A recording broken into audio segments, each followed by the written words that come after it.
Mustafa Cemilev is considered the spiritual leader of the Tatars. On Saturday, he was blocked from entering the Crimean Peninsula. On suspicion, he intends to destabilize the region.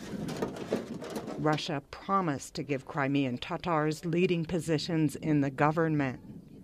They had hoped to persuade them to take part in the annexation referendum, which they largely boycotted, saying it was unconstitutional. At a news conference in Kiev, the Tatar spiritual leader says they will have problems finding recruits.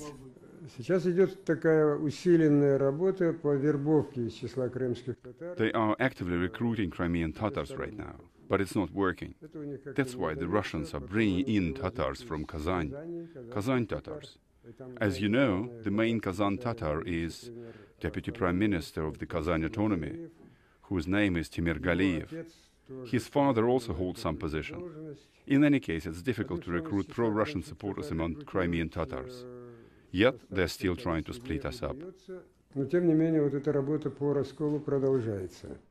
Tatars once made up more than a third of Crimea's population. They were persecuted in the Soviet era and now account for about 12% of Crimea's population.